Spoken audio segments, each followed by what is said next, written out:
The world knew North Africa as an exotic land of camels, pyramids, desert heat, and ancient history. In World War II, modern history was written here. In 1942, Adolf Hitler, master of Europe, was expanding his grasp on North Africa from Libya to Morocco.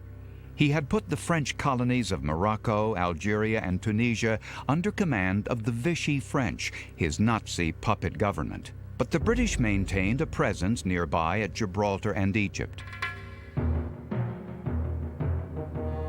Erwin Rommel, Germany's most celebrated general, was chosen to lead the mighty Africa Corps against the British in an attempt to seal off the Mediterranean from the Allies. The battle for North Africa would be an early, crucial turning point of World War II. 7 months after Pearl Harbor, Churchill and Roosevelt met to plan a strategy for North Africa. The Prime Minister convinced FDR that a U.S.-led invasion would bolster British forces there and give the Americans valuable combat experience.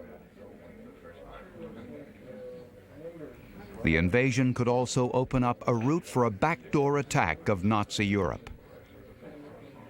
General Dwight David Eisenhower was appointed to lead the Allied invasion, Operation Torch. For several months, however, the British would remain on their own, facing a most formidable opponent. Erwin Rommel, known as the Desert Fox, was a brilliant soldier and tactician. He worried, however, that his armies would be outgunned by fresh American men and equipment. The Nazi hierarchy was not sympathetic. Hermann Göring sneered, "All the Americans can make are razor blades and refrigerators." Rommel answered, "I only wish, Herr Reich Marshal, that we were issued similar razor blades."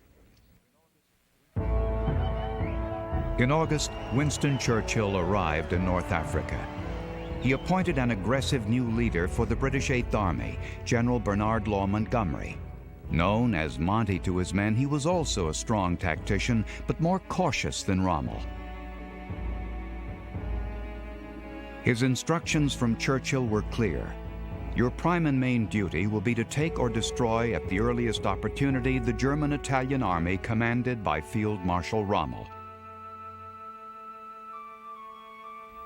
The stage was set for a battle between two legends.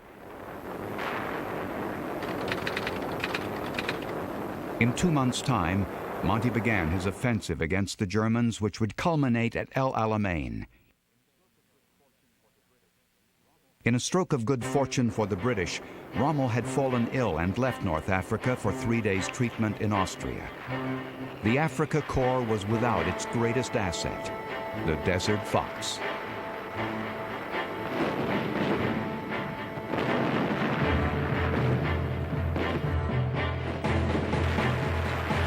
Montgomery surprised the Nazis with an intensive World War I-type artillery barrage, followed by infantry and tank charges. So thunderous was the shelling that Rommel's replacement, General Stumm, suffered a fatal heart attack, while the German army suffered a lethargic and disorganized defense.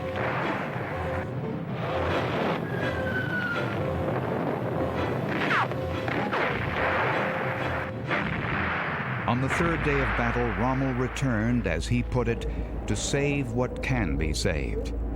Against Hitler's wishes, he withdrew his battered German troops. The British victory in the Battle of El Alamein was a devastating setback to the Nazis, the pivot point of the North African campaign. The importance of the El Alamein victory was summed up by Winston Churchill. "It is not the end," he said. "It may not even be the beginning of the end, but it is undoubtedly the end of the beginning." The victorious British rolled on, but the costs of El Alamein had been high. 250 tanks and more than 13,000 casualties. Even so, they had succeeded in shaking up the previously unshakable Germans. Rommel pleaded with Hitler for fresh troops and supplies. Hitler, distracted by events on the Russian front, ignored him. The Führer's decision would prove disastrous. As German officers continued to surrender, the Americans were about to join the fray. Eisenhower, from his headquarters in Gibraltar, mapped out the plan for Operation Torch, the long-awaited American invasion of North Africa. Landings were planned for Algiers, Oran, and French Morocco near Casablanca. The Allies hoped the Vichy French troops would turn and fight against their Nazi occupiers. Pleas were broadcast to the Vichy French in their own tongue, including one appeal direct from Washington. Nous arrivons parmi vous seulement pour écraser et pour anéantir vos ennemis. Croyez-nous bien. Nous ne voulons vous faire aucun mal. Rendez-vous concours où vous pouvez, mes amis, et nous verrons revenir le jour glorieux quand la liberté et la paix régneront de nouveau dans le monde. Vive la France éternelle!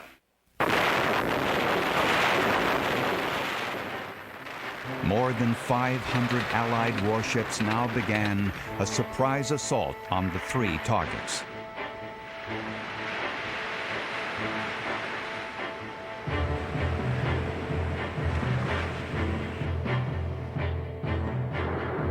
American GIs stormed the beaches carrying the stars and stripes in the hope that the Vichy French would not fire on them. But Vichy French bullets took their toll of American lives, with the most stubborn opposition coming from Casablanca.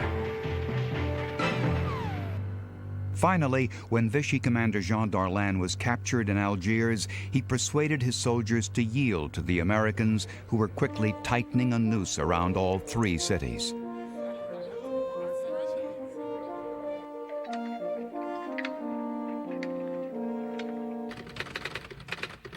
Ike wanted to keep the momentum going. He planned to swiftly move his troops toward Tunisia and attack the Germans before they could be resupplied. If it worked, Ike's pressure from the north and Monty's pressure from the south could oust the German army from North Africa. Meanwhile, by sea and air, the Nazis raced to build up their forces in preparation for the expected Allied attack. They airlifted 1,500 men a day to Tunis from Sicily in a race against time. By late November, the Allies were within sight of Tunis. But 30,000 German troops, most of them newly arrived reinforcements, were waiting for them.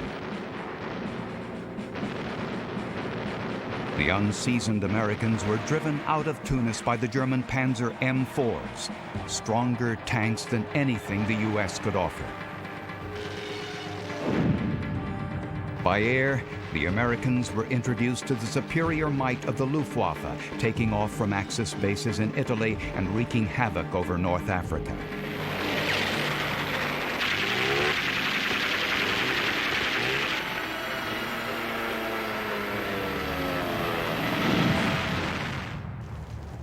Ike's gamble had failed. American troops were humbled by the still mighty German army. The new year of 1943 brings a surprise visitor to war-weary GIs in North Africa. It's 10 o'clock, and here is the news you've been waiting for. Franklin D. Roosevelt and Winston Churchill have met on the soil of Africa at Casablanca. They drew up battle plans for 1943, plans designed to bring about the unconditional surrender of Germany, Italy, and Japan. The German Supreme Commander of the Mediterranean, Albert Kesselring, comes to North Africa to meet with General Rommel. The Desert Fox informs Kesselring that he plans to attack the Allies through the mountains of western Tunisia at Kasserine Pass. Rommel's plan is to knock out the vital Allied communication and supply stations at Tebessa. On February 19th, the German attack begins. The Americans are taken by surprise and thoroughly beaten. But the victory is a Pyrrhic one for Rommel. Rommel had broken through the Allied lines, but the savage fighting left him with only 1 day's ammunition and very little fuel for his army. He was forced to withdraw. This last gasp German offensive turned out to be Rommel's final victory in North Africa. Rommel knew the depleted North African German forces could not hold out against the ever-growing number of Allied soldiers and supplies. He implored Hitler to abandon North Africa.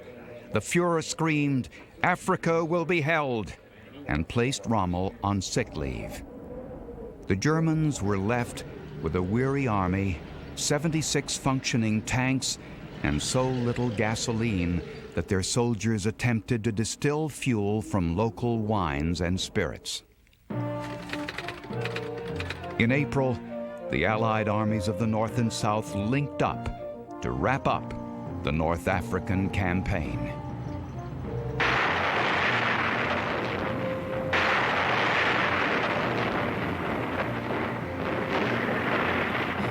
By mid-April, Bizerta had fallen.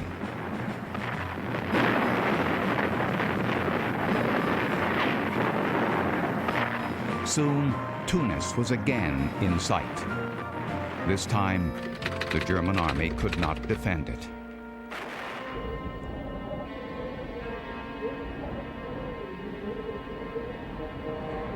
This is the once mighty Afrika Korps. With their defeat, North Africa was firmly in Allied hands. If Hitler could have secured the Mediterranean, he might have maintained his stranglehold over Europe. Instead, the Nazis now had a two-front war on their hands, with North Africa the launching point for the Allied invasion of Italy.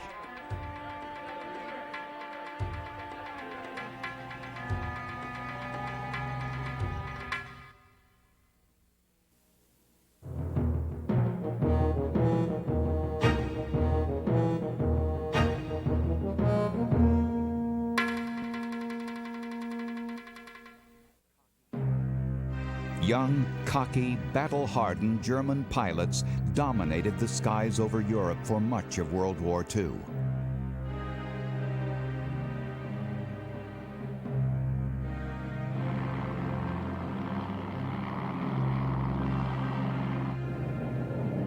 To pave the way for a D-Day invasion, Allied bombers would need to demolish the Luftwaffe in the air and Nazi war production on the ground. The stage was set for the battle for the sky over Europe. The U.S. declared war on Germany in December of 1941, and President Roosevelt immediately let the world know that Britain would receive a giant boost in firepower. Hitler and Mussolini, they will understand now the enormity of their miscalculation. That the Nazis would always have the advantage of superior air power, as they did when they bombed Warsaw, and Rotterdam, and London, and Coventry. That superiority has gone forever.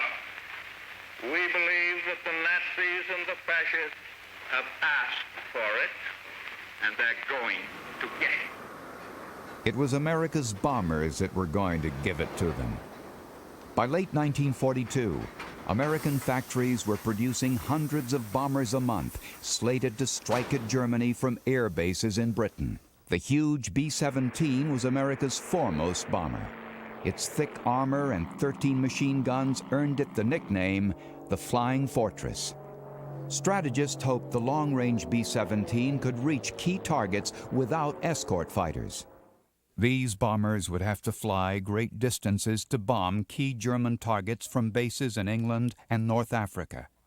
Even the longest-range Allied escort fighters could only protect them part of the way. After that, they were on their own, against Germany's best. And it was the Focke-Wulf 190 that Germany's best flew. The Focke-Wulf's speed and maneuverability made it especially deadly to flying fortresses early in the war. The Allied strategy was to strike at the heart of the German war machine, their factories and their energy sources. The vast oil fields at Ploesti, Romania, deep inside the Nazi Empire, were a prime but perilous target. Unconventional, low-level bombing was devised by the Allies to avoid Germany's primitive radar. The Ploesti raid was emblematic of the Allies' problem.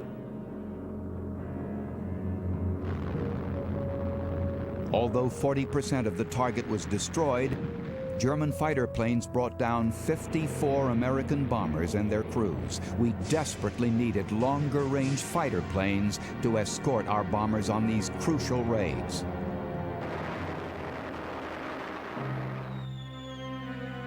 In the hope of breaking the spirit of the German people, Allied bombers struck at civilian targets. In Hamburg alone, 45,000 Germans were killed in 4 days. All that remained was a skeleton of a once great city. The Allies' spirit was nearly broken as well. On almost every long-range mission, Allied bombers flew into a hornet's nest of German planes. Control of the air remained necessary if Allied land forces were to eventually invade Europe. The missions continued. One more diving through the 94th. 3 planes, 9 o'clock, coming around. Keep your eye on, boy. Coming around to 10. Watch them, Chuck. Keep your eyes open. Yeah, they're breaking at 11. Breaking at 11. I got them. I see him. At 2 o'clock. Watch them, Scotty. Don't yell on that intercom. Check it B-17, Chuck. 3 o'clock. Motor smoking. Fighter at 10:30, coming around. B-17 out of control at 3 o'clock. Get out of there. Come on, you guys, get out of that plane. Bail out. The bombers that did make it back to England were often seriously damaged, with hundreds of injured crew to attend to. These long-range attacks without fighter escort protection led some airmen to rename flying fortresses flying coffins. Despite the threat of being killed in the air or surviving in a German POW camp, Allied pilots persisted. The sheer number of sorties the Allies flew finally began to strain Germany's air defense and factories. Industrialist Albert Speer, Germany's war production czar, had a strategy that allowed most German factories to be up and running within days or even hours after being hit by Allied bombs. Through the use of slave labor, Speer dismantled and dispersed his factories by train so that no single Allied airstrike could have a crippling effect. But even Speer's Herculean efforts were not enough to match the massive production capability of the Allies. In early 1944, the production of 2 unique American long-range fighters proved the pivot point in the battle for the sky of Europe. With extra fuel tanks slung underneath, the P-47 Thunderbolt could fly to Berlin and back to protect the bombers. And then there was the versatile P-51 Mustang. The P-51 was faster than almost anything else in the sky, and its range of 1,400 miles could protect Allied bombers on the longest of missions inside Nazi Europe. American bombers were no longer alone. The P-51 and the P-47 outfought anything the Luftwaffe could put in the air. In the first few months of 1944, the Allies shot down more than 4,000 German planes. I got him. Quinlan, confirm that fighter. He got him, Chief. Look, he's bailing out. I'm on him. Come on, use him. By June, the Luftwaffe was crippled. Allied bombers struck at will, day and night. Allied control of the air soon led to Allied control of the ground.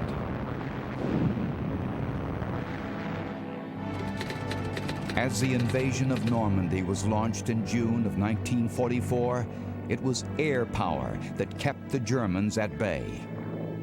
General Eisenhower confidently told his men, "Rest assured that if you look up during the invasion and see a plane coming towards you, that it is one of ours." GIs advancing through the Reich in 1945 were greeted by a bleak moonscape of craters and gutted buildings, the result of daily Allied poundings designed to protect our troops as they moved towards Berlin.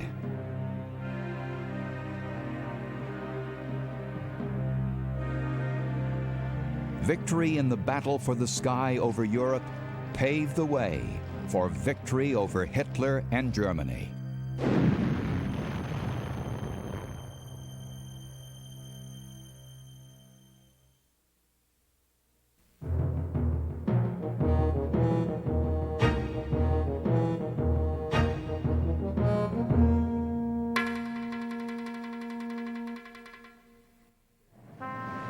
On the night of June 5, 1944, the greatest armada ever assembled left southern England, bound for the coast of France. Winston Churchill called it the most difficult and complicated operation ever to take place. The plan was officially called Operation Overlord, but history remembers it as D-Day.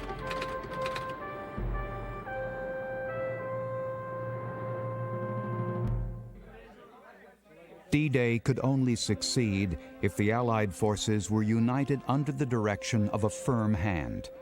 That firm hand belonged to General Dwight David Eisenhower. Ike had little combat experience, but his penchant for planning made him an ideal choice. Bernard Law Montgomery, the arrogant British commander who had fought the Germans in North Africa, was under Eisenhower and resented it. Known to his men as God Almonte, he was put in charge of the British and Canadian ground forces for the invasion. Ike chose General Omar Bradley, his calm and able friend, to lead the American land forces. Throughout the spring of 1943, war-weary England was besieged by an invasion, not from Germany, but from 1.5 million American GIs. The Brits said the American soldier was overpaid, oversexed, and over here. The Americans replied, "You Brits are underpriced, undersexed, and under Eisenhower." This was not the first invasion of Nazi-occupied France. In August of '42, a disastrous, poorly planned raid was attempted by Canadian and British forces at the northern French port town of Dieppe. One regiment lost 80% of its men, but many lessons were learned. Lord Mountbatten would say, for every soldier who died at Dieppe, 10 were saved on D-Day. The Germans knew that an invasion was imminent. The question was when and where. Hitler's hunch was Normandy, but his aides dismissed it. They believed the Allies would instead invade a port town to land the huge amount of necessary supplies. Hitler chose Field Marshal Erwin Rommel, the Desert Fox of the North Africa campaign, to build a 1,600-mile Atlantic wall from the Netherlands to Spain.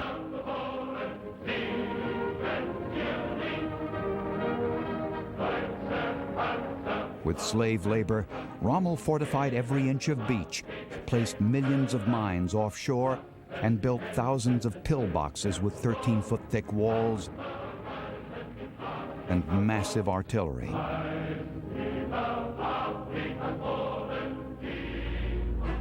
Rommel was convinced that success lay in repelling the enemy on the beaches. He said, "The first 24 hours of the invasion will be decisive for the Allies as well as Germany. It will be the longest day." The Desert Fox had coined a phrase for the ages. Rommel's superior, Field Marshal Gerd von Rundstedt, disagreed.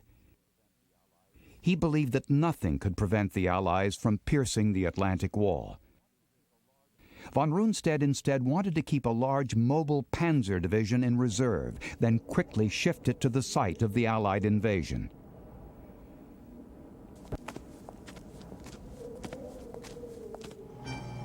By 1943, each month, American war production was creating 140 ships, 2,500 tanks, 15,000 jeeps, and 8,000 airplanes, much of it heading for England. But how to hide such a buildup? The invasion could only succeed if the Germans could be kept guessing. General George Patton kept them guessing through Operation Fortitude, a huge hoax designed to lead German intelligence to believe that the Allied invasion would take place at the Pas de Calais, where the Channel was at its narrowest. To further the deception, Patton kept himself highly visible at the headquarters of his fake invasion force directly across from Calais. And there was more to the plan. Thousands of misleading radio transmissions were leaked to German intelligence to keep them off balance. Fake tanks and jeeps, called dummies, were strategically placed throughout England to divert attention from the true buildup in the south. The magnificent deception caused the Germans to hold a major part of their forces near Calais, well away from the Normandy beaches. The hoax had worked. In the spring of 1944, in preparation for the invasion, Allied pilots shot down 3,000 German planes. The Luftwaffe would not be a factor on D-Day. Allied air power also focused on the French railways. These air attacks were designed to cripple German supply movements by rail towards Normandy.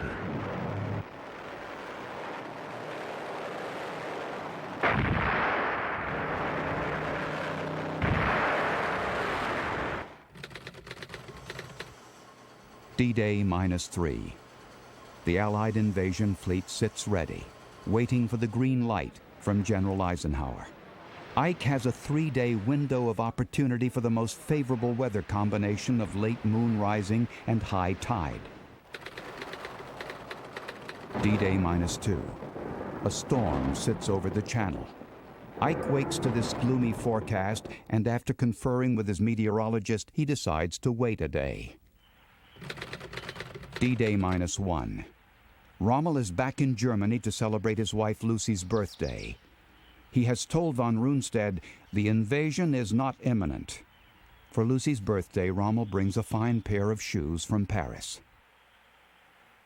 That same day, Ike is informed that the Normandy weather may clear by the morning of the 6th. Ike knows if D-Day is postponed again, it will be 2 weeks before the right conditions occur. He calmly says, "Okay, we'll go." The Allied plan is to send paratroopers inland to protect the flanks of the beach landing. A naval bombardment will follow at daybreak. The British and Canadians will then invade the beaches codenamed Gold, Juno, and Sword, while the Americans invade Utah and Omaha. Finally, the combined Allied air and sea forces will link up to form a breakout for Paris. By the evening of June 5th, the largest naval armada in history slowly approaches Normandy. The sea is choppy. Men from states like Minnesota, Nebraska, and Iowa are earning their sea legs the hard way. Back in England, Ike visits with the men who will be first to face the enemy, the airborne. They will come into Normandy by glider or parachute. It is a bittersweet moment for Ike, who knows that 70% of these gallant young men are expected to be wounded or killed. Ike's final message leaves no doubt of the task ahead. Soldiers, sailors, and airmen of the Allied Expedition.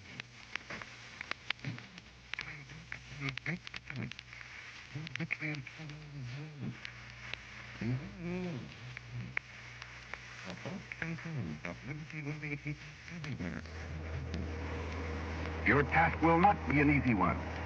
I have full confidence in your courage, devotion to duty, and skill in battle. We will accept nothing less than full victory. More than 12,000 Allied aircraft crossed the Channel that night. In contrast, the Axis had only 169 planes. A German defender recalled, "We looked up and there they were, sailing in over our heads. We lay on our backs and fired until we could not work the bolts on our rifles anymore." But with such masses, it seemed to make little difference. 24,000 paratroopers descended on Normandy. Most of the British hit their mark. 3/4 of the 16,000 Americans were scattered across the landscape, victims of confusion and miscalculation. Throughout the morning hours of D-Day, the Americans scrambled toward their objectives. Many never made it.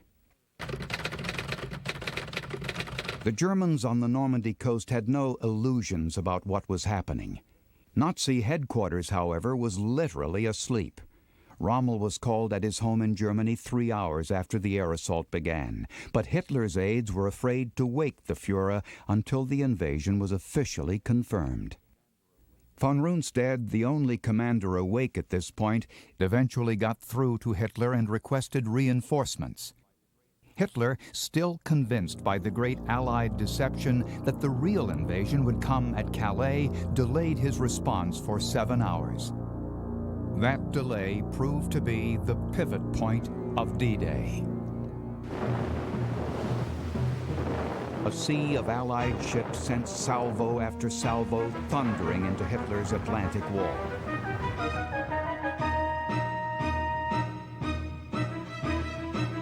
For the Allies and the Germans, too, the longest day had begun.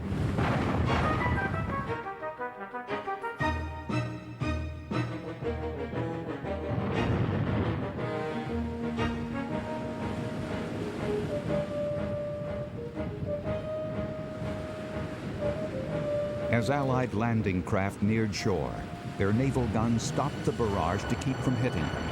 It was enough for them to avoid the German fire. But life or death at Normandy depended mostly upon which of the 5 beaches you landed upon.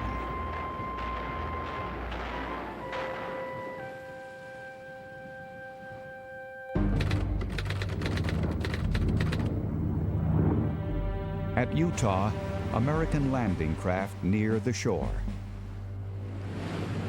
The Americans wade through 100 yards of surf to the flat beach. It is oddly quiet. Many of the Germans at Utah have been killed or dazed by the massive Allied bombardment. The Americans move quickly inland. Utah is a resounding success. 2 British and 1 Canadian division come ashore at Gold, Juno, and Sword. 4 years after the Nazis began their reign of terror over England, the British finally put them on the defensive.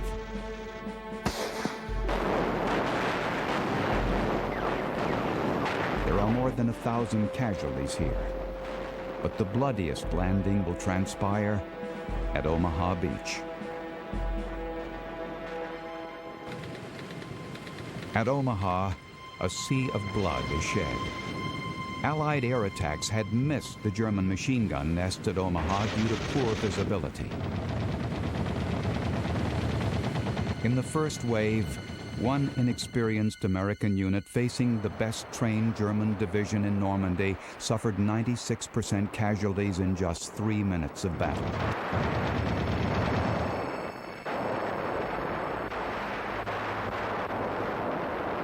In choppy seas, 27 amphibious tanks were sunk. Most of the men drowned inside.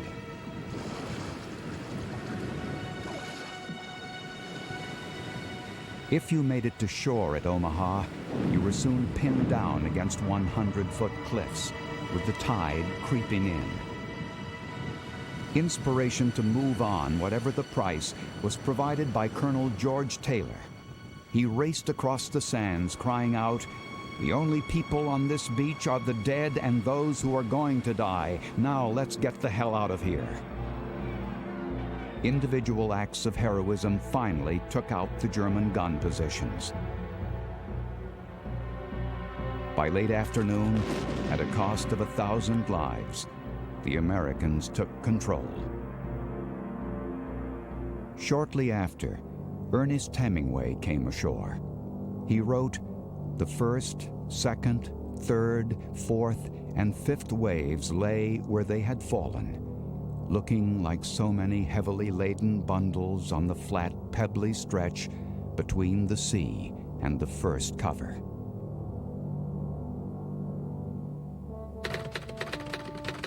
The success of D-Day allowed the Allies to land at will on the French beaches. The Germans had lost their stranglehold on Europe. By July 1st, more than 1 million Allied soldiers would arrive on French soil. Within 2 months, Paris would be liberated and the Allies would cut a path towards Berlin. D-Day opened the way to victory in Europe.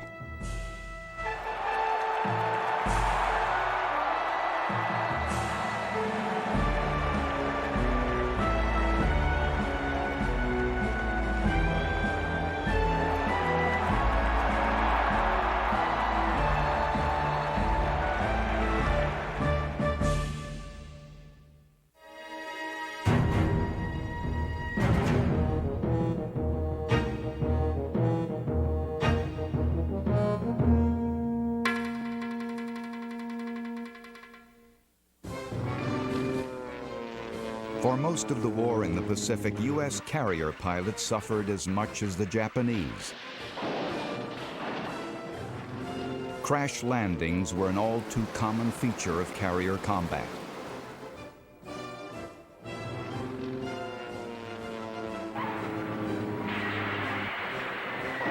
By June of 1944, however, Japan's Air Force was facing a shortage of experienced pilots, while America had an ever-growing group of veteran aces.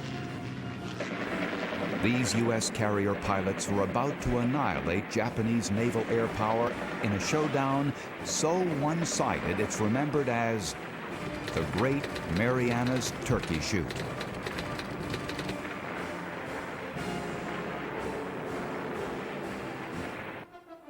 Throughout 1944, the United States swept through the Pacific. They had crushed Japan at Midway and pushed them out of Guadalcanal and Tarawa. After seizing the Marshall Islands, the U.S. began looking for a way to soften up the Japanese mainland in preparation for an American invasion. America's new B-29 bombers could carry a heavier payload than any other plane in the world.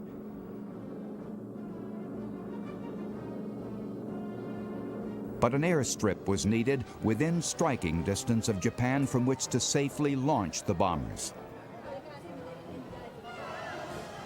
American strategists decided that the B-29s could best reach the mainland from the Japanese-held Marianas Islands, just 1,300 miles from Tokyo. But first, they needed to clear out the Japanese.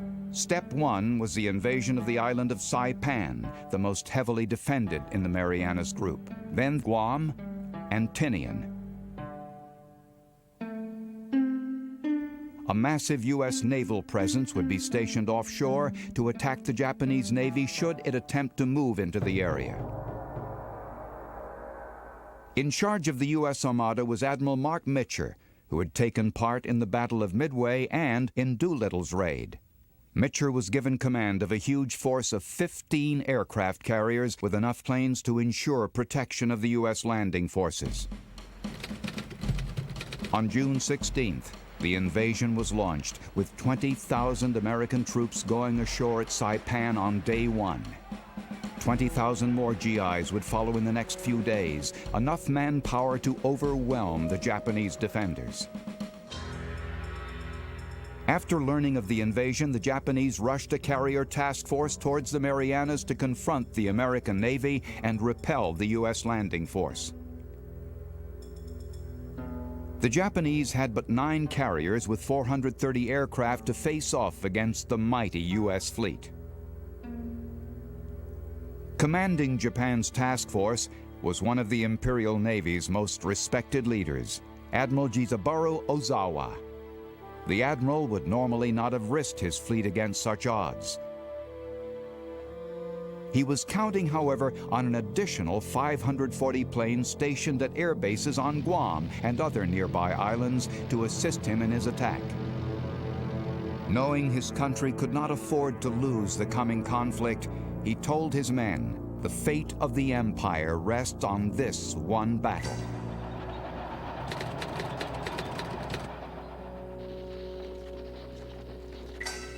As American soldiers move inland, the pivotal battle was about to be fought in the air, offshore. The Japanese launched their air attack at a distinct disadvantage.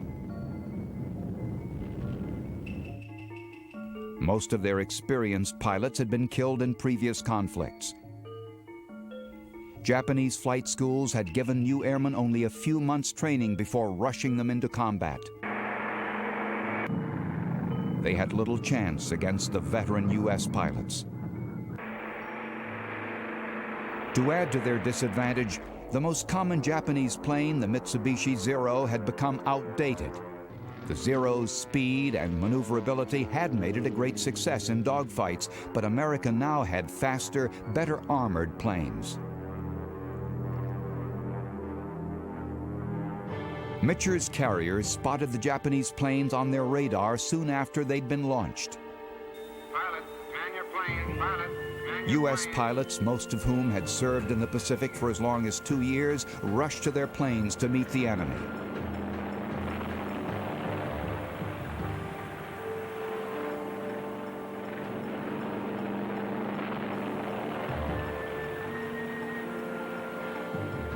Many of these American pilots would be flying the new Grumman Hellcat, the Pacific's best fighter plane. It was faster, sturdier, and had more firepower than its Japanese counterpart. Only 90 miles away from the American carriers, the two sides spotted each other, and the battle began. Unfortunately for the Japanese, it was no contest. Ozawa's young pilots were so inexperienced they failed to take advantage of their Zero's maneuverability, losing their only potential advantage. The quicker, tougher Hellcats began to down one Zero after another. "They're falling like leaves," declared one excited American pilot. Another cried out, "Hell, this is like an old-time turkey shoot," giving the battle its name, the Great Marianas Turkey Shoot. Dozens of Japanese planes were destroyed in a matter of minutes.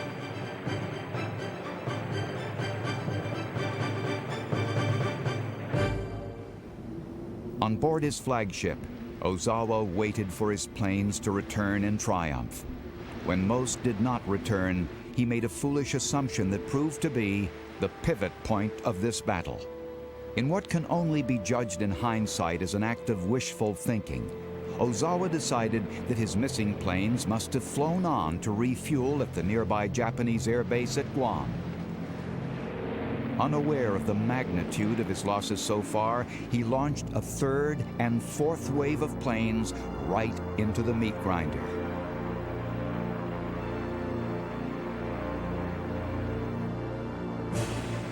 Ozawa's final waves met with the same fate as those before them: utter destruction.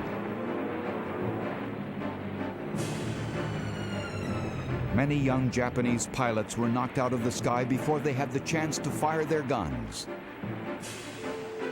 By the end of the day, 300 Japanese pilots had been shot down, while the American losses totaled 29.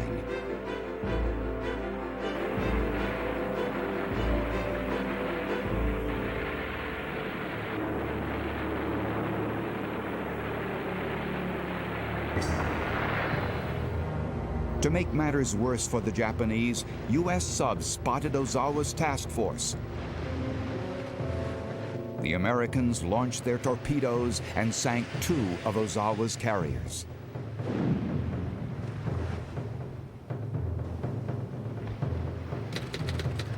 The next afternoon, the battle continued.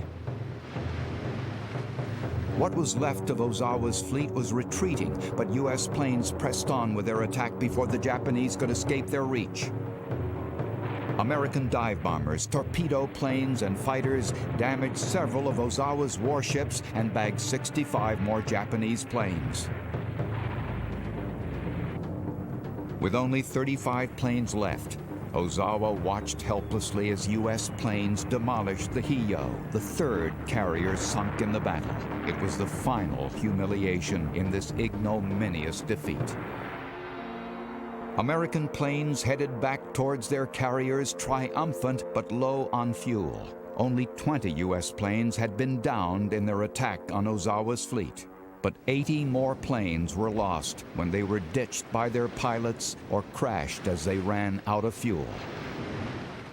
On board the carriers, ceremonies are held for airmen who have returned victorious only to be found mortally wounded in their cockpits. For these men, their planes will become their final resting place.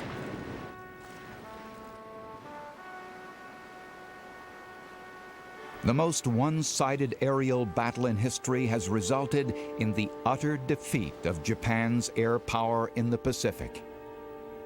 After the Great Marianas Turkey Shoot, the Japanese were never again able to launch a major aerial offensive in World War II. An entire generation of Japanese aviators had been wiped out. Ozawa's defeat, the loss of the Marianas, and the final blow to Japan's air power hit the homeland like a bombshell. Many in government now saw the war as unwinnable. They worried that with the Marianas as a base, the Americans would now strike directly at Japan. Premier Hideki Tojo, who had personally guaranteed that the Marianas would never fall, was forced to resign in disgrace. The capture of the Marianas was one of the war's great turning points. The B-29 attacks Japan so feared soon began.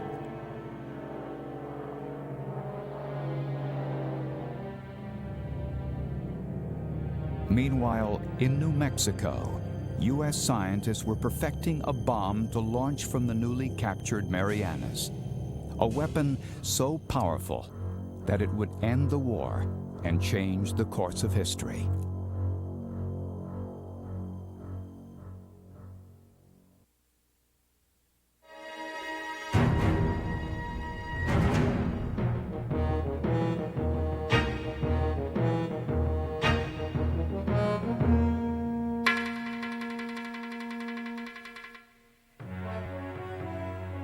In 1942, shortly after Pearl Harbor, the Japanese Army invaded the Philippine Islands and routed the U.S. forces stationed there.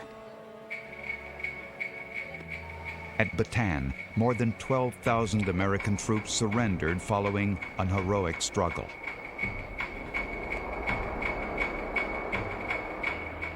It would be 2 years before America could attempt to retake the Philippines in what would begin with the grandest naval battle in all of history, the Battle of Leyte Gulf.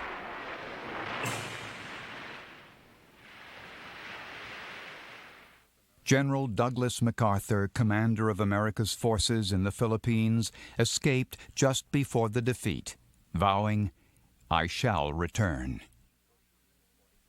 Throughout 1942, 43, and 44, MacArthur led U.S. Army forces north from Australia towards the Philippines. From the east, Admiral Chester Nimitz led the Navy in the second half of a two-pronged American offensive.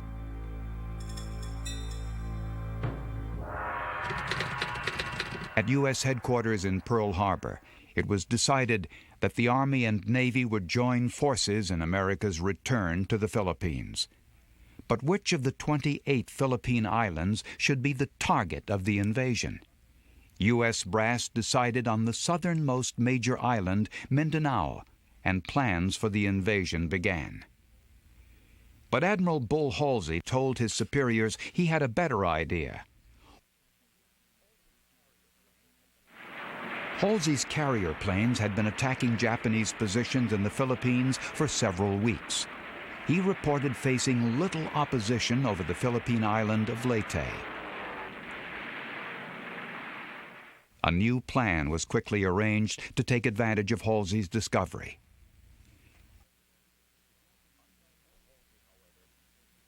Unknown to Halsey, however, the Japanese had also hatched an ambitious plan for the Philippines. Shoichi Go.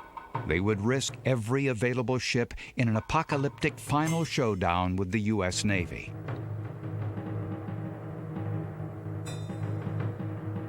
Japan knew if they lost the Philippines, their navy would also lose access to its fuel supply in the Dutch East Indies. It was time to risk all and, if necessary, go down fighting. Shoichi Go called for 4 Japanese carriers to serve as decoys, luring American carriers away from Leyte's beaches. Land-based planes around the Philippines would then take off to support the real attack. A main force led by Admiral Nishimura would steam up from the south to engage the remaining American fleet. And an even larger group, led by Admiral Kurita, would come down from the north to finish off the American ships and soldiers left stranded on Leyte. To ensure success of their mission, Kurita's armada included the Musashi and the Yamato, the 2 largest battleships the world had ever seen. On October 20th, the American invasion of Leyte and the Philippines began. More than 160,000 GIs hit the beaches over the next several days. The landings were met by light resistance. That same day, Douglas MacArthur fulfilled his promise to return. When I landed on your soil, I said to the people of the Philippines whence I came, I shall return. I have returned.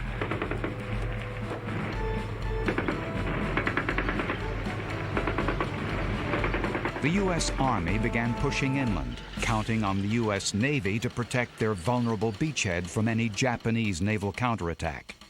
To protect U.S. land troops, 2 naval forces were stationed in the Gulf, one with 6 battleships, the other with 18 small escort carriers. An armada of 16 fleet carriers and 87 warships under Bull Halsey was also nearby, ready to destroy the Japanese fleet should it appear. And so it did. The Japanese Navy moved towards Leyte to launch the first phase of their offensive, but their plan was undermined by the unexpected. Their ground-based planes, counted on for crucial air support, were manned by inexperienced pilots, some of whom had never been in combat before.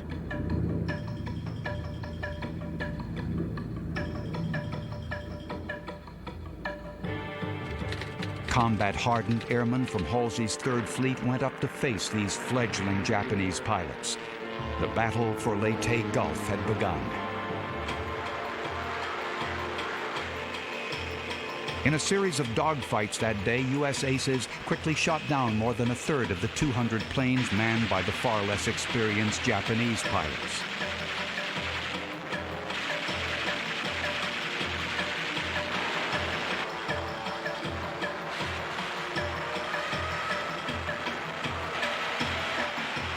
The few Japanese planes that did get past U.S. fighters were greeted by a withering stream of anti-aircraft fire.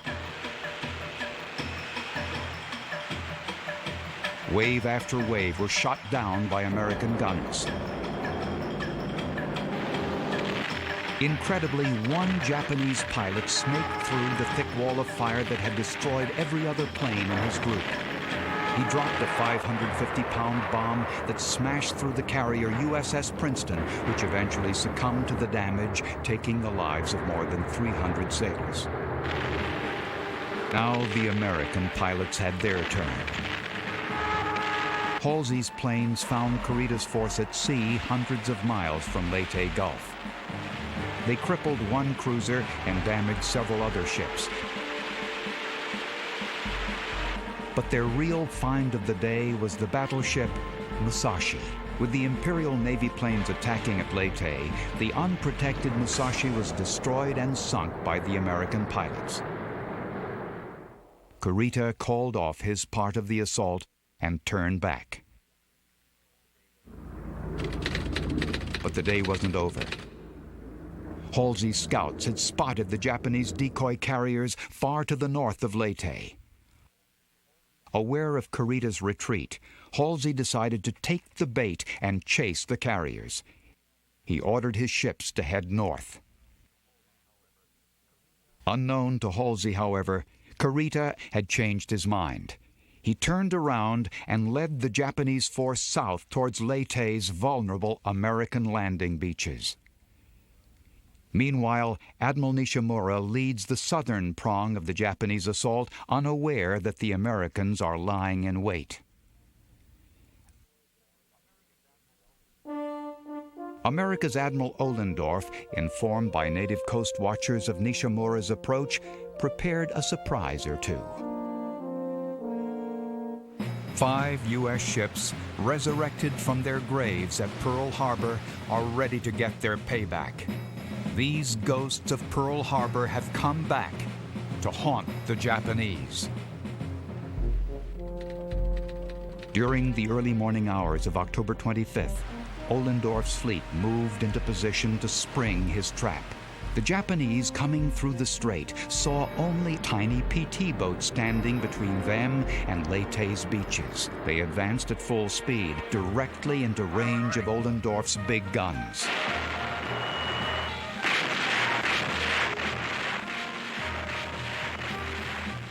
Ohlendorf called the battle the most beautiful sight I have ever witnessed.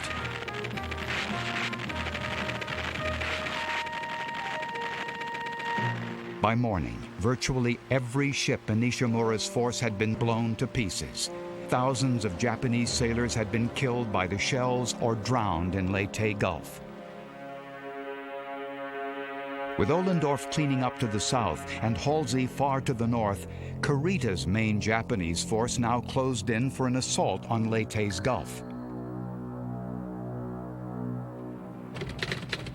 The only thing in Kurita's way was a tiny American force, mostly small, unarmored escort carriers and destroyers under Rear Admiral Raymond Sprague. Sprague's modest group was about to face off against the full might of Japan's greatest warships. Kurita had the remaining strength of the Japanese Navy, including the huge Yamato and 3 other battleships.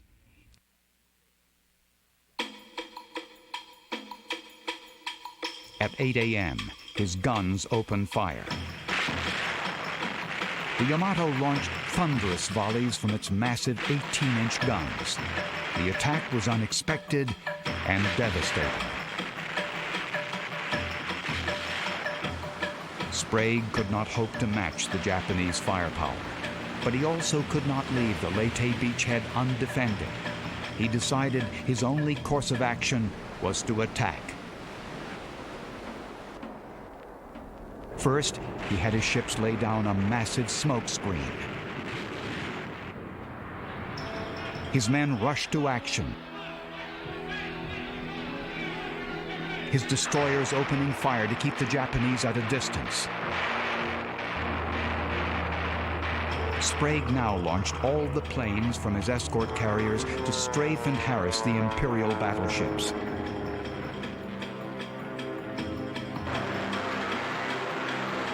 These planes helped to distract the large Japanese ships.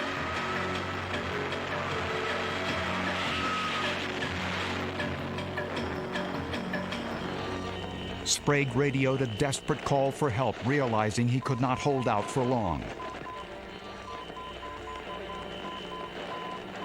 At daybreak, Halsey received the SOS in the middle of his attack on the decoy carriers.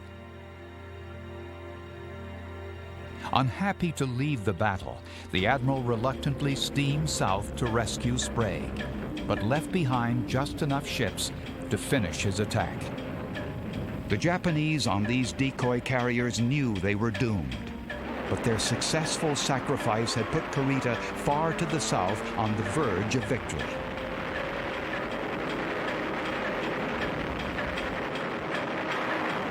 In the next few hours, all of the Japanese decoy carriers were sunk. Back at Leyte Gulf, Sprague was on the ropes. One of his carriers and two of his destroyers had been sunk. Most of his other ships were damaged. Hundreds of U.S. sailors had lost their lives to the big Japanese guns. And then, the unexpected happened. In the pivot point of the Battle of Leyte Gulf, Kurita suddenly calls off his assault. Sprague's spirited response had mistakenly convinced Kurita that he was facing a much larger force. To add to the confusion, a Japanese radio operator intercepted a message that Halsey's fleet was on its way. At that moment, Kurita could have easily destroyed the American landing force, but fearing he was falling into a trap, Kurita fled. One U.S. sailor yelled, "Hell, they're getting away!" A major Japanese victory had been turned into a bitter defeat. The Battle of Leyte Gulf was over. It had cost Japan 10,000 men, 4 fleet carriers, 3 battleships, 10 cruisers, and 288 planes. A surprised Japanese Navy had been devastated by losses from which they would never recover. On shore, MacArthur's army met with considerable success. It would be 4 months before the capital of Manila was captured, but victory in the Philippine Islands was in sight. It was time to celebrate. The U.S. had won the Battle of Leyte Gulf.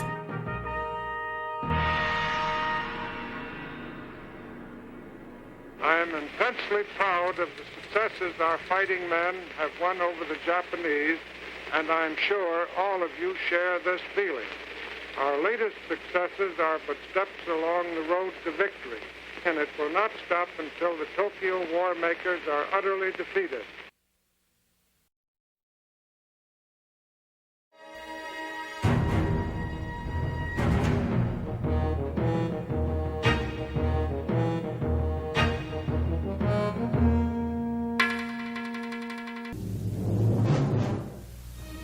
December 16th, the triumphant cheers died down in Europe. In the Christmas season of 1944, nobody was predicting that the war would end by Saturday night or a week from Wednesday. And today, with the good news from all fronts singing on all radios, let us remember the dying days of 1944. The infantry remembers those days.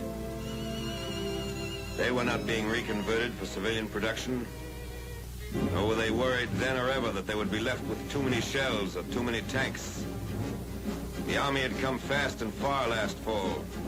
We had developed a certain tendency to become complacent. Complacency came to an end in time for the Christmas season.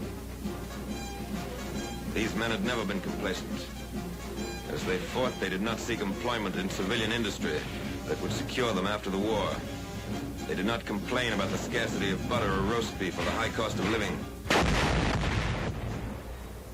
The cost of living on the Cologne Plain was considerably higher than in the United States, but they did not discuss it in their clubs. In December, we learned all over again the bitter lesson of war. War is conducted in mist and turmoil and uncertainty. Victory comes on no silver platters. The enemy sells nothing cheaply. The enemy is resourceful, courageous, desperate. The Nazi Party is willing to sacrifice every building and every soul in Germany to stave off defeat. Reserves of men and materiel had been hoarded for the day of counterattack. Under cloudy skies and close-hanging ground mists that defied aerial observation, the very much alive German army gathered its forces in the forest aisles to strike one strong, decisive blow at the American army. New and refitted divisions were brought up under cover of fog, darkness, and forest. A fury of robot and rocket weapons was unleashed against our front.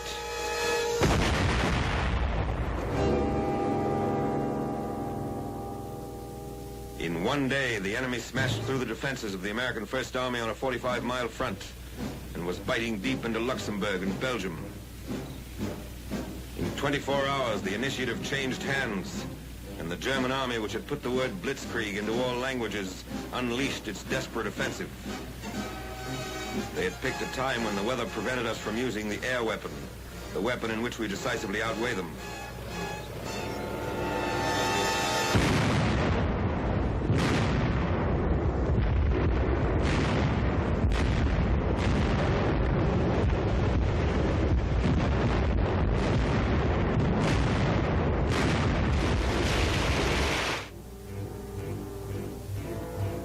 This film is being shown for the first time. It was captured from a German cameraman. He had taken it so that the German home front might gloat over the evidence of the success of Rundstedt's attack. In August, it was German convoys that were caught like this along the French roads. Now it was our convoys, ruined, burning where they'd been overrun. The sweat and iron of Detroit and Pittsburgh became the wreckage of Malmedy and Saint-Vite. We lost more than jeeps and half-tracks, tires and shells, tanks and guns. We lost men, 78,000 in dead, wounded, and missing. Unarmed and defenseless American prisoners, comrades of these men, fell to the machine guns of our enemies. Fire!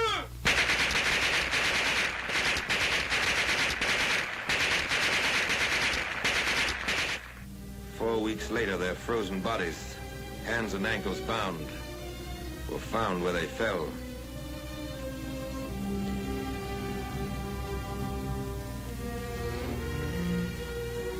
These Belgian enemies of the Third Reich, too, were unarmed and defenseless.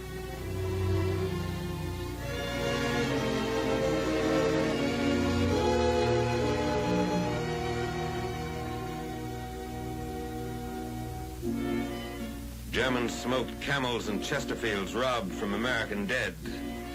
And the Nazi cameraman filmed it to amuse and reassure the moviegoers of Munich and Berlin.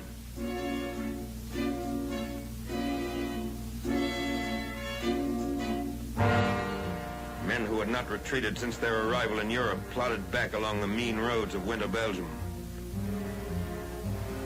Convoys of trucks streamed to the rear with supplies that had been painstakingly accumulated at forward dumps.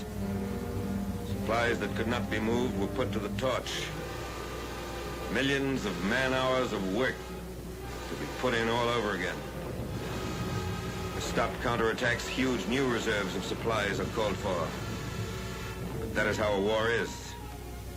Wasteful, unpredictable, uncertain, dangerous, demanding constant wariness, constant preparation for the worst, a constant and unflagging spirit in the face of all alarms and disasters.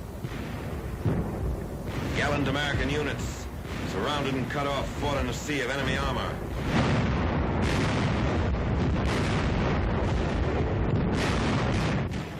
Anti-aircraft guns were fired point blank as anti-tank guns until they were overrun.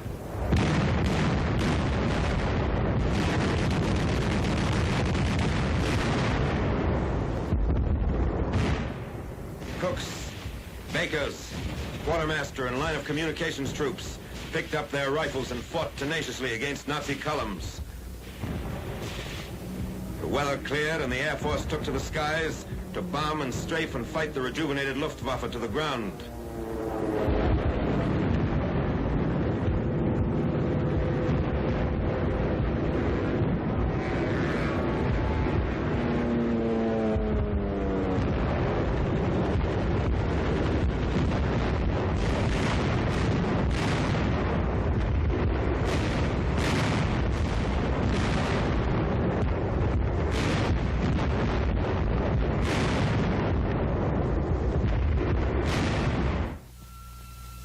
The army held in Belgium. The attack was blunted, the spearhead stopped, the Nazi columns contained and thrown back by men who had flung themselves into the breach. In the wild gamble of war, a momentary equilibrium had been gained. The cost had been great, and there were no guarantees being issued on engraved paper on the Western Front that the time of counterattacks was over. In the general uncertainty of war, one fact remains certain. The enemy is always dangerous. The enemy always wants to kill Americans. The enemy does not slack off.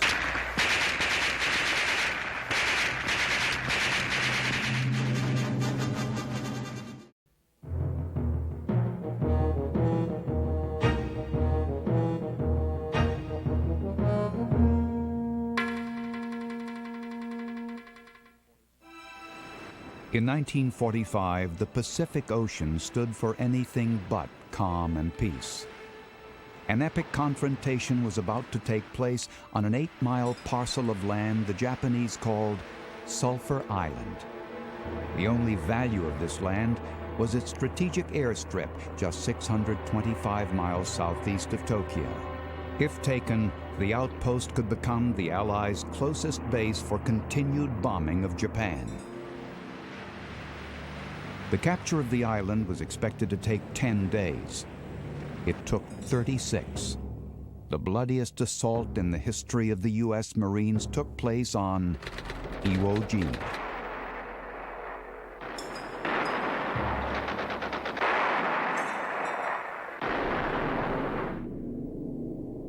By the fall of 1944, the Americans were rapidly closing in on the Japanese. In June, American brass decided to continuously bomb Tokyo. They hoped to break Japanese morale and force an unconditional surrender. Iwo Jima was key to these plans. Iwo's proximity to Japan meant fighter escorts could accompany bombing runs over Tokyo. Until this point, America's B-29 superfortresses had flown these missions alone. To take Iwo would give the Americans a dagger aimed at the heart of the enemy. General Tadamichi Kurebayashi commanded the Japanese on Iwo Jima. In the 1920s, he had taken cavalry training in Texas. He knew America well. To his wife, he wrote, "The United States is the last country in the world Japan should fight." Fearing that Japan was being backed into a corner at Iwo, he decided to dig in, literally. The Japanese constructed a honeycomb of caves, pillboxes, and bunkers stocked with food and electricity and connected by internal communications. Kurebayashi's plan would allow the Americans to come ashore. Then he would butcher them with mortar and machine gun fire from strategically located pillboxes. The 22,000 Japanese on Iwo were prepared to die for the emperor. Kurebayashi told these men, "Once the invasion comes, every man will resist until the end, making his position his tomb."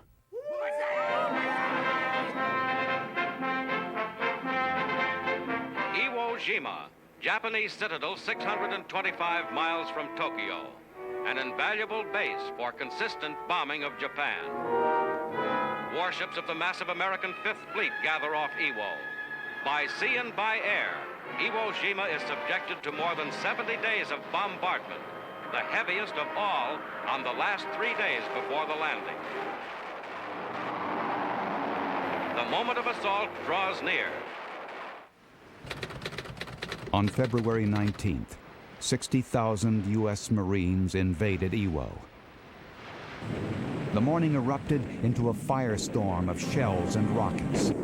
A war correspondent on one of the ships wrote, "I can't help thinking nobody can live through this, but I know better."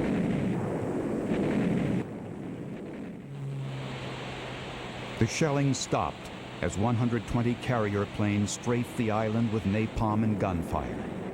But the ferocious bombardment had failed to rouse the Japanese from their underground shelters. It just kept them awake.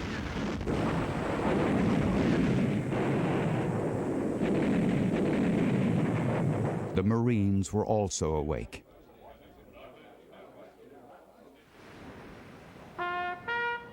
At 7:30 that morning, they boarded their landing craft for a 2-mile trip into the unknown. Mostly veterans of other Pacific struggles, they knew only one thing for sure. They would confront a dangerous and devious enemy. Hands up, strip, come here, come out. These were the Japanese phrases Marines attempted to master. But such small talk would be of little help against an enemy willing to sacrifice his life for the Emperor. It was expected that 15,000 of these Marines would become casualties. As it turned out, the figure was conservative.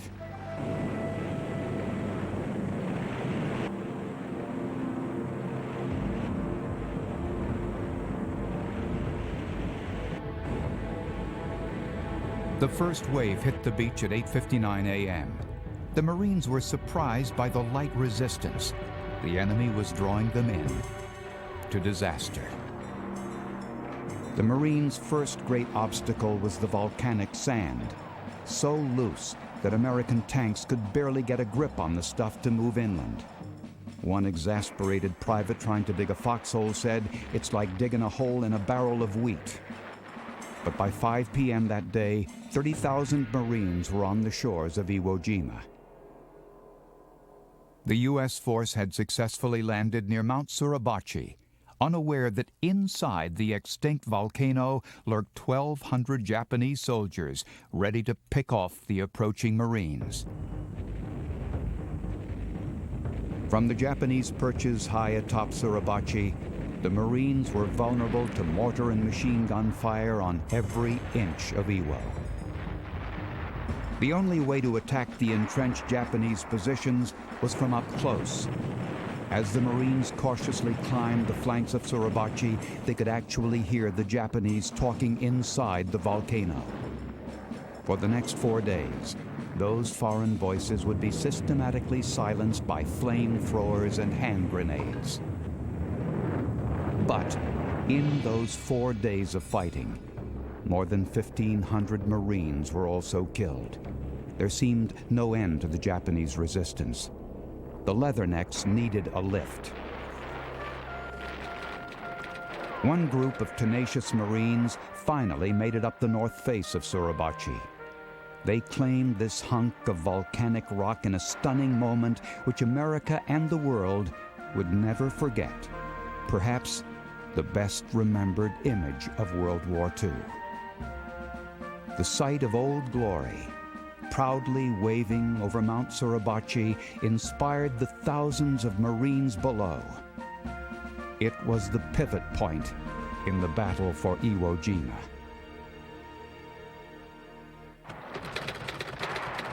By the 6th day of battle, the Marines had captured the island's largest airstrip.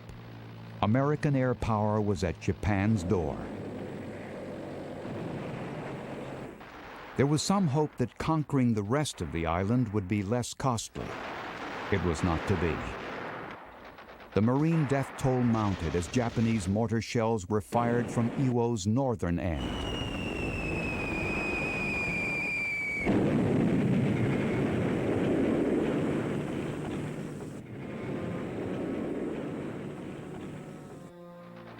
The Marines had to traverse rocky terrain embedded with Japanese snipers to reach General Kurebayashi and his men.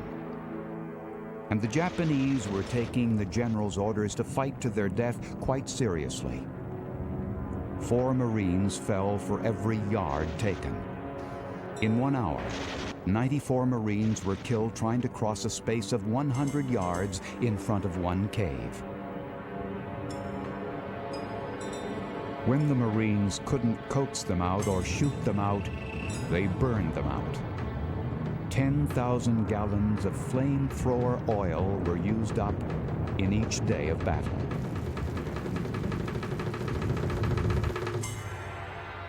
"36 days after the U.S. invasion, the enemy surrendered. Of the 22,000 Japanese that originally occupied Iwo, only 1,000 survived. The rest had fought to their death. Kuribayashi's body was never found.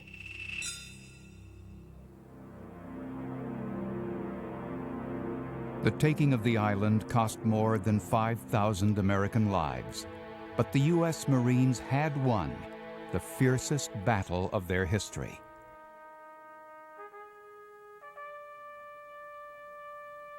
Of the bloody struggle, Admiral Chester Nimitz said, "On Iwo Island, uncommon valor was a common virtue."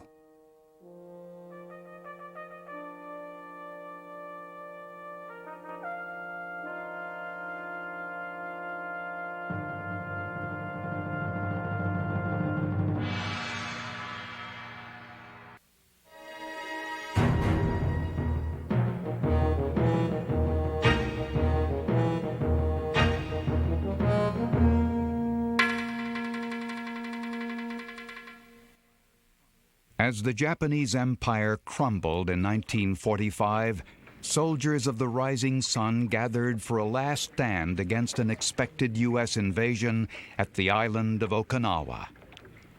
Throughout March of 1945, the American Navy closed in on the island, located just 400 miles from Japan. In their last-ditch efforts to protect the mainland, the Japanese would rely upon a special breed of warrior, the kamikaze pilot.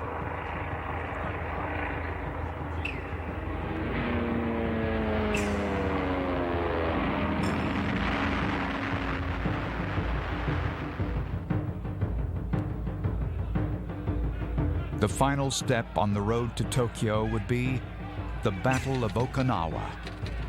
Kamikazes would make sure it was the costliest. Admiral Mark Mitcher was chosen to lead the U.S. Navy carrier task force towards the island. Mitcher knew carriers well. This naval aviator began flying off and landing on aircraft carriers in 1928. Now, 17 years later, his carrier force began softening up Okinawa prior to the U.S. invasion.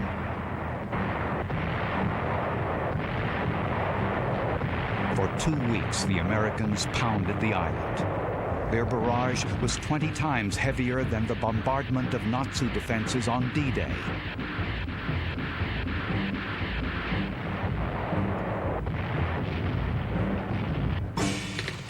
Easter Sunday, April 1st, 1945. 170,000 American combat troops come ashore relatively unopposed. One soldier landing safely comments, "I've already lived longer than I thought I would." General Simon B. Buckner led these ground forces. This Army veteran came from a family of military tradition. During the Civil War, Buckner's father fought for the Confederacy and lost to Ulysses S. Grant. But any wisdom passed on from that experience could not have prepared Buckner for the tenacity the Japanese were about to display on Okinawa.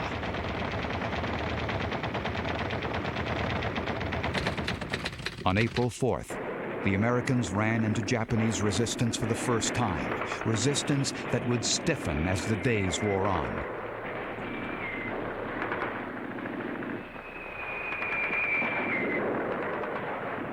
General Mitsuru Ushijima was in charge of the defense of Okinawa. He did not want to waste any of his 100,000 troops along Okinawa's beaches. Instead, he decided to make his stand at the two ends of the island. The strongest defensive position was at the Shuri line to the south, where the Japanese could hide in caves and hills.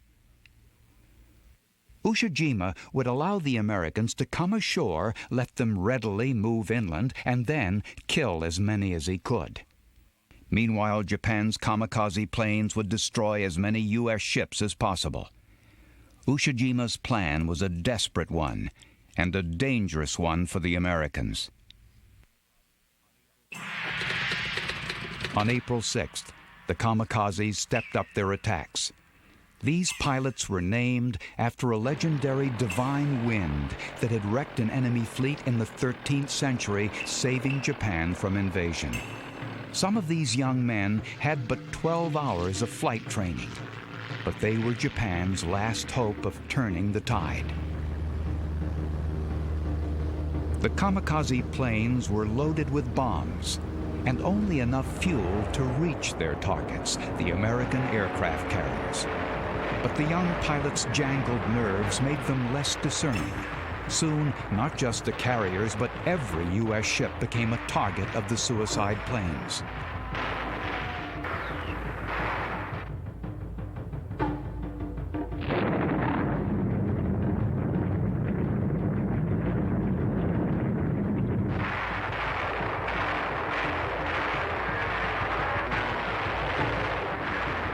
The kamikazes had no trouble finding American ships. In rapid succession, they hit the U.S. carriers Intrepid, Franklin, and Wasp.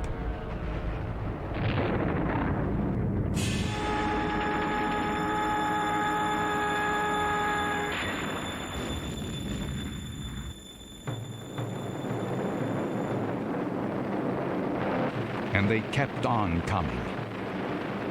In the first 24 hours of battle, hundreds of American lives were lost as the human bombs darted from the sky to find their targets.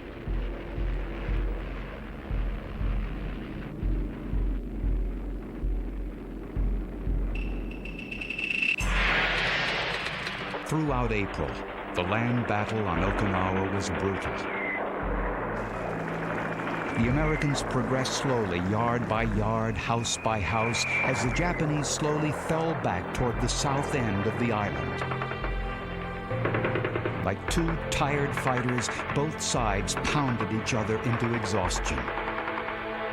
GIs frequently gave a hand to otherwise helpless civilians caught in the crossfire of battle.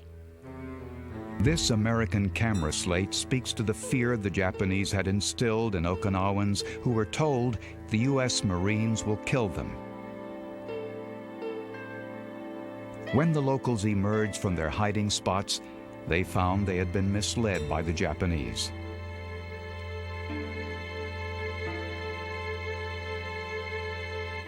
Unfortunately, a few Okinawans accepted the Japanese lies. Some, like this woman, jumped to her death rather than face the Americans. More than 30,000 civilians, mostly island farmers, were killed or wounded during the battle. But American troops earned the trust of those civilians who survived.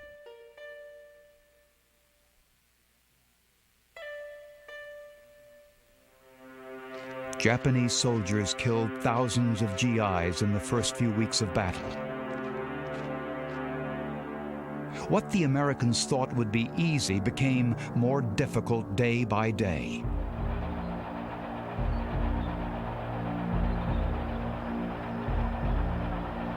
Increased pressure was put on General Buckner to end the Battle of Okinawa.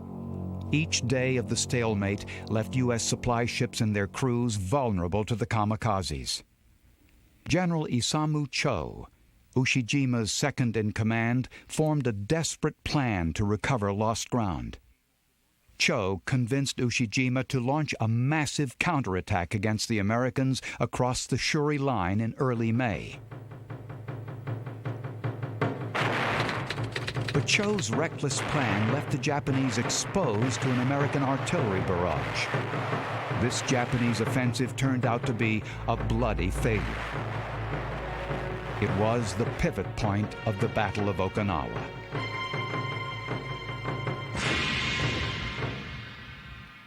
"6,600 Japanese soldiers died in the action.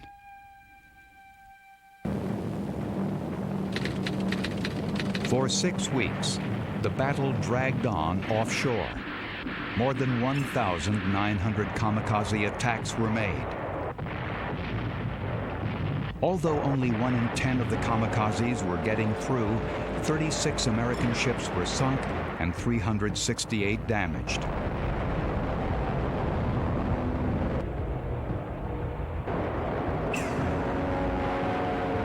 The U.S. carrier Bunker Hill was hit on its flight deck. planes loaded with bombs and gasoline detonated like a string of firecrackers, turning the ship into an inferno.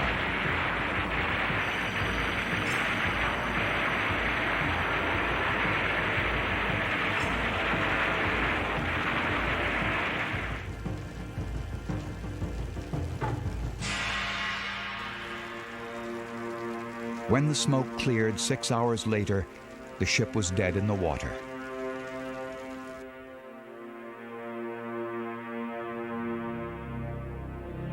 Although Japan's supply of kamikaze pilots seemed endless, their supply of planes was not. They simply ran out of aircraft. The U.S. fleet had survived, battered but not broken by the kamikazes.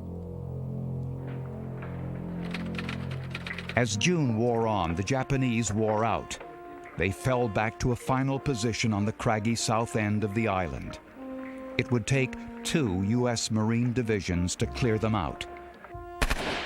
The Marines searched every cave and cranny for Japanese soldiers. Flamethrowers and hand grenades were used to flush out the enemy.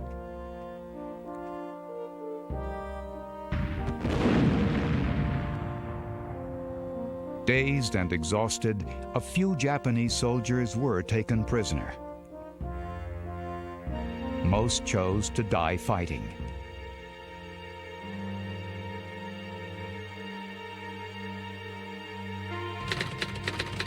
On June 18th, just after this film was shot, General Buckner commented, "Things are going well here." Moments later, with victory but 3 days away, Buckner was killed by a Japanese shell. On June 21st, the Japanese surrendered. Their losses were catastrophic. 110,000 soldiers and civilians had perished. Only 7,400 soldiers were left alive. Ushijima and his staff committed harakiri. The empire had suffered its largest loss of life and worst defeat in history. More than 12,500 Americans lost their lives in the Battle of Okinawa. During the 82 days of fighting on this small Pacific island, the world had vastly changed. President Roosevelt had died. The Germans had surrendered, and the former senator from Missouri was contemplating the use of an atomic bomb against Japan. The Americans did not realize that Okinawa would be World War II's final battle. America now faced a momentous decision: to invade Japan or to drop the bomb.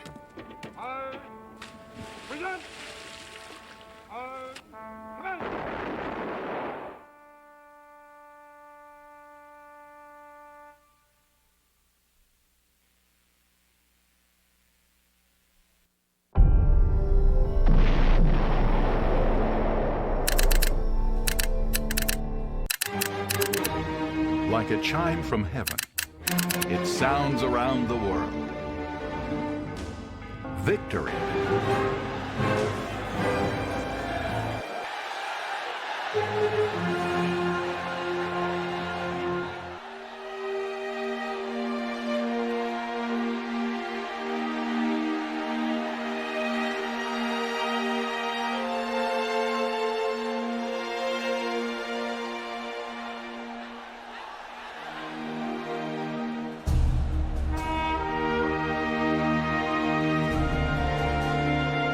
From a prime minister to a GI private, a movie queen to Rosie the Riveter.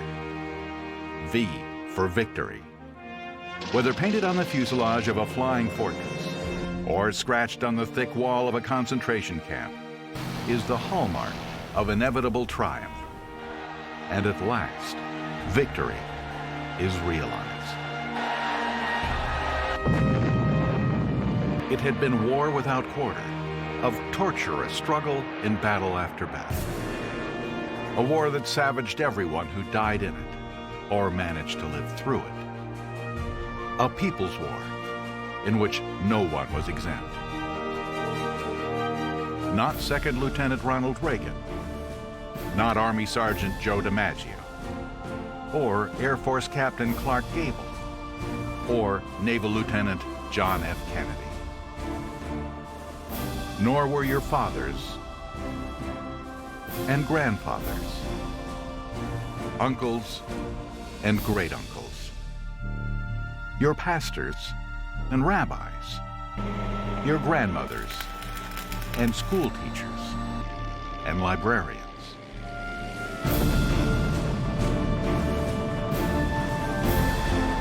They not only defended democracy, they defined it.